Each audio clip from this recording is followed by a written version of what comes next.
Hey y'all, welcome back to my YouTube channel where we are unpacking The Gifts of Imperfection by Dr. Brene Brown. If this is your first time on this video or on my page, welcome, welcome, welcome. You can absolutely start at this video. If you would like to start from the beginning, there should be a Wholehearted series playlist that you can select from. If you are returning and you've been rocking with me from the first video, hey boo, hey, I appreciate that you're here. Before we dive into the content, as always, I just want to say thank you to everyone. The conversation is picking up. It is becoming more frequent. People are reaching out. I'm seeing and witnessing my community and their community seeking the videos on their own, coming to the channel on their own, things like that. And so I just want to say thank you so much for sharing my videos. Thank you so much for mentioning to me when you've watched them. And also thank you for coming back. Like, not just because, you know, we want, like, I want the dialogue to take place and I want to know that people are engaging, but also because you're practicing vulnerability when you decide to try and do the hard work, right? HEART, which is sometimes the hard work, HARD. And so, you know, it's even comforting and encouraging to me to know that, like, as I'm maneuvering through uncharted waters or trying to correct different things, that there are other people who are like, yo, that one hit home. Like, I need to rewatch it. I need to rewatch that. Or I'm going to go pick up the book. That's my heater coming on. So hopefully it doesn't like water me out. My last video, I said water me out, drown me out, whatever. My last video was entitled Love and Belonging, and I'm going to continue talking about that, but today's video is going to be more like a conversation. So I'll be reading things and then I'll pause and just talk to you, because the next couple pages, I feel like she's hitting on a lot of things. And I just want to be vulnerable. I want to share. I want to invite you into my unpacking space. And hopefully prompt you with some questions that you might want to respond to me and share with me, or, you know, you and your community watch the video and you all discuss your answers, whatever works for you, and use the videos how you see fit. But nonetheless, I want to make sure I'm not just facilitating the discussion, but that I'm also putting myself out there, because that's where my personal stretch comes into play. So the first thing she says that really sticks out to me is that she says, one of the biggest surprises in this research was learning that fitting in and belonging are not the same. In fact, fitting in gets in the way of belonging. She says fitting in is about assessing a situation and becoming who you need to be accepted. Belonging, on the other hand, doesn't require us to change who we are. It requires us to be who we are. So I'm not going to linger on this for long, because I feel like it's very self-explanatory, but I want you to assess the spaces that you want to be a part of. And I want you to ask yourself, does any part of me, like, I don't want to say code switch, but like just switches in order to be received here? Because if that is happening, you are fitting in. You don't necessarily belong. I love that the last line says, belonging, on the other hand, doesn't require us to change who we are. It requires us to be who we are. This makes me feel like the spaces that I'm a part of, that I belong to, cannot function unless I'm presenting my entire self. There are some spaces in our lives that we enter, and if we're not careful, we will cower down or bend and buckle, and the space is impacted by that, because what it really needed us to do was to be who we are in our fullness. And so sometimes one of my favorite quotes, and I may have talked about it on this channel before, goes along the lines of like, of course it's leaving me, but it's like, you know, your light gives other people permission to shine their light. And who are we to be afraid of being beautiful, intelligent, and smart, and things like that? I love that quote, because what it reminds me is that when I'm shining as bright as I can, right? Not in a boastful way, but just in a like, this is who I am. This is what I bring to the room. This is what I bring to the space. The intention And what it should do is promote and encourage and exude the mindset that you can shine here too. My light does not diminish your light. My, wins do not mean that your wins no longer exist. Those are the spaces that we belong in. Those spaces need us to be 1,000 because it does something to the entire space. When there's a part of us that has to be quieted or put away and put aside, we are fitting in. And I remember one time, a guy I was dating once told me that I intimidate people. And I was young and I struggled with his statement so much because, I would come home and I would tell him about some of the interactions that I had, or moments when I may have had to address something with my supervisor, or I went to a conference and there was a discussion and I stood up and, said what everyone was thinking. And he was so bothered by how maybe the way he was hearing it was confrontational, but the way I was hearing it was like, this room or this space or this relationship needs someone to be honest. It needs someone to kind of share a different perspective. And I remember him just being like, you go into spaces and you make people feel like you do their job better than them. And I was like so frustrated and so discouraged by that statement. And when he said I intimidate people, something in me kind of broke for a moment. Like, that's not the heart of what I'm doing. You know what I mean? Like, as a teacher, even now, I've learned I'm a teacher through and through. Whether I used to say this on my YouTube channel, whether I had a license or not, I'm a teacher. I'm going to teach, right? Shooters shoot, teachers teach. And it took me a while to really properly place his statement. It took some maturing for me to realize that it was a projection of his discomfort, of me being confident in who I was and what, I do when I go into a space. But I'm losing my train of thought. But I remember him making this statement, and I remember me just kind of being like, do I make people feel like that? And granted, here I was allowing him to be the spokesperson for all these different encounters that I had, where none of these people came to me and said I offended them. And discomfort isn't always a bad thing. Sometimes people being made uncomfortable leaves a lasting impression so that change happens. And so I remember sitting with his statement for a while. And I remember even thinking when I would go into some spaces like, Alicia, just chill it out. Like, don't speak up. And I'm going to keep it all the way funky with y'all. When I would deny myself the freedom to fully be who I am at the most excellent rate, I didn't feel like myself. I felt very bound, like I was literally being quiet and allowing things that I saw that were maybe out of place, or perspective wasn't being acknowledged, or something was just in error, or not even that it has to be wrong, but just like, hey guys, can I present a different way of looking at things to the room, to the space? Can I challenge your thinking? I just felt really like weird. I felt out of my element. And then I had to learn, you know what? You're taking his statement and you're making it law.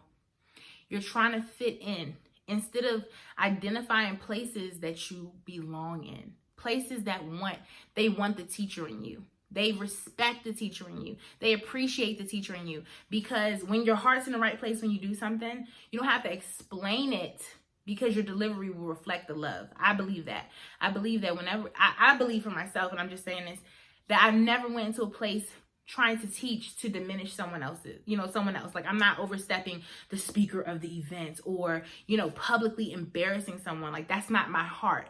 But when you go into a space that you belong in, it thrives. The vehicle literally moves because you have rolled your sleeves up and began to participate, because you belong here. We need you here. This space needs you here, versus this space accommodates you, or just be quiet and sit down. Those are not the spaces we belong in. Those are spaces we fit in. Whew, that took a lot longer than I thought. The next thing that she says that was so yummy to me was that we can only love others as much as we love ourselves. Okay, so she's defining love, and one of the things she says is that we can only love others as much as we love ourselves. And let me just go to the next one and I'll tie it all together. For belonging, she says, true belonging only happens when we present our authentic and perfect selves to the world. Our sense of belonging can never be greater than our level of self-acceptance. She then goes on to say, I want to steal this little line because I want to highlight something. She says, I didn't want my level of self-love to limit how much I love my children or my husband. Why? Because loving them and accepting their imperfections is much easier than turning the light of loving kindness on myself. I love this so much because while I'm not a wife and I'm not a mom yet, I can see how, let me sit this down because, you know, this is raw and we just working through this together. I can see how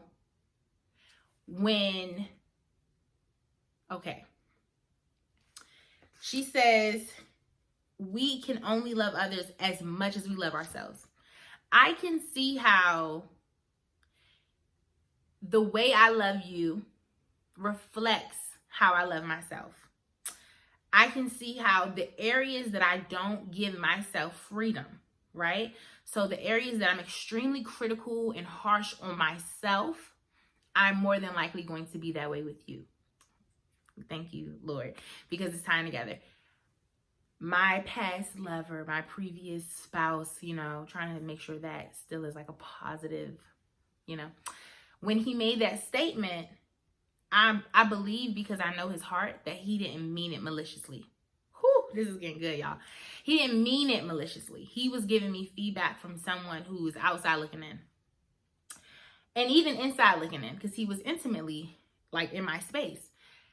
But if he has not given himself permission to own his voice, he's going to struggle in empowering me to own mine.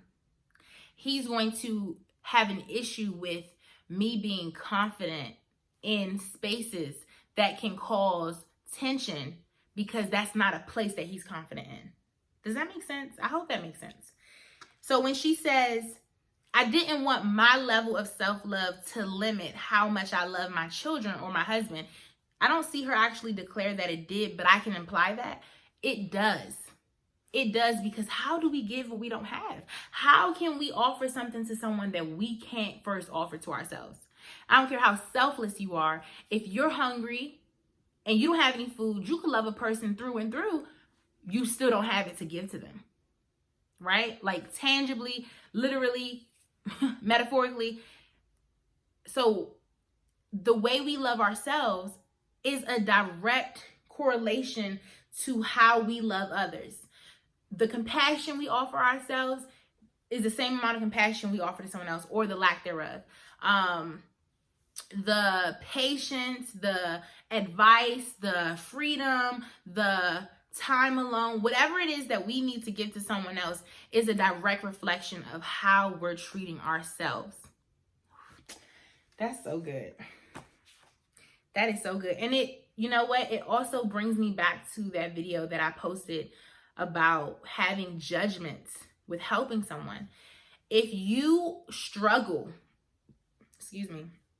with asking for help, even if you're the person that provides for everyone, you're struggling in providing for people. It probably is begrudgingly. Oh, I'm sorry, y'all. It just hits me sometimes, and I'm just like on camera, and I want you all to know, like, when it's like happening. But yes, if you struggle, like, you could be, you ever meet that person that's like, I help everybody, I carry everybody, da da da da da. Like, they're so angry about it, right? But it's like, thank you, but you don't have to do this. I feel like that's a reflection of their struggle to ask for help. And instead of just posturing themselves to tap into the same community that they are feeding and helping, they are building resentment because they struggle with asking for help. There's a judgment around asking for help. And so when people ask them for help, while they are doing it in action and in deed, their actual thought process around it, their heart behind it, is not matching the action. It's not the posture it should be at. I hope this makes sense, because it is making sense to me. Last thing, well, two things, because I see the time.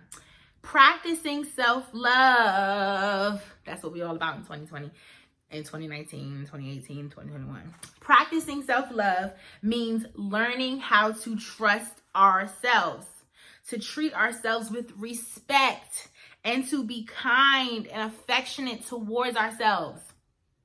This is a tall order given how hard most of us are on ourselves. She says, I know I can talk to myself in ways that I would never consider talking to another person. Okay, so I don't really struggle with my internal dialogue, my inner dialogue. Rarely do I say things to myself like, that was stupid, you're stupid. I don't talk to people that way. I don't talk to myself that way.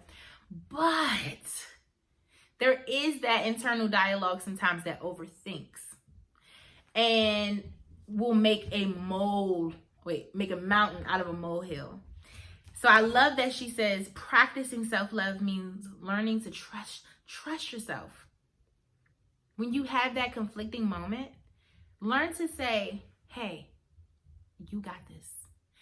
You are all these things. You're capable, you're discerning, you're mature, you have gone through the ringer, you are seasoned, you have experienced this, you have won many battles. Treat yourself with respect. I think both internally and just also your body. That's another video for another day. That might be a Saturday talk. And then she says, and be kind and affectionate to, I might make this a Saturday talk because this is so good. And she says, just like calling someone we love stupid or an idiot, it would be incongruent with practicing love. Y'all, that's so good. How are you talking to yourself? Like, I know I give y'all so many questions to go and reflect on, but if you could for one day, maybe two, I want you to take an inventory of everything you say to yourself. And I want you to ask yourself, would you date yourself? Because I almost think, I'm confident of this, the way you talk to yourself is probably how you're going to talk to your spouse when they're going through the ringer. Or it's going to reflect how you encourage, discourage, motivate, dismotivate, unmotivate. I don't know if that's the word. Them.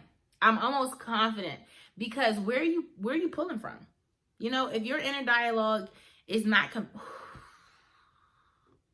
if your inner dialogue is not compassionate, how are you going to pull from how are you going to pull compassion out for your spouse and your friends?